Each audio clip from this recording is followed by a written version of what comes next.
চারিদিকে প্রতীতি দিয়েছে ঢেলে রূপ। পৌষ পার্বণ চলছে, সবাই পিঠে বানাচ্ছে ধূপ।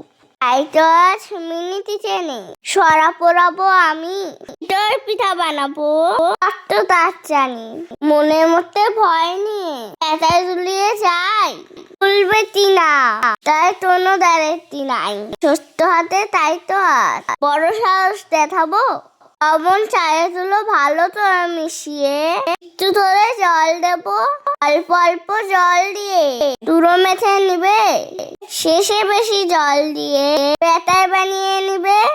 ভালো করে ফেটাবে যতক্ষণ না হাত ব্যথা হয়। সেজন্য এইভাবে মনের মাঝে রয়।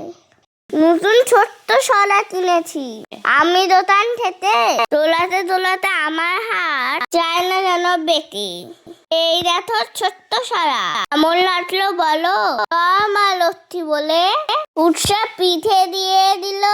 এইভাবে শলাটাতে বন্ধ করে দিলাম, ওপর থেকে জল একটু ছিটিয়ে দিলাম। এই দেখো প্রথম পিঠে ফোলেনি অত, পিঠ আছে আরো উৎসাহ, চেষ্টা ধরবে শত, আলনা ছেড়ে উৎসাহ। আবার পিঠে দিল, আফেরটা তৈরি দেখি পিঠে কি হাল হলো। চলো এবার উঠিয়ে দেখি পিঠে ফুললো নাকি। এটা সত্যি সুন্দর ফুলেছে আমার পিঠে বইটি। এইভাবে চিতই পিঠা উৎসব বানিয়ে নিল। কেমন হয়েছে কমেন্ট করে বলো।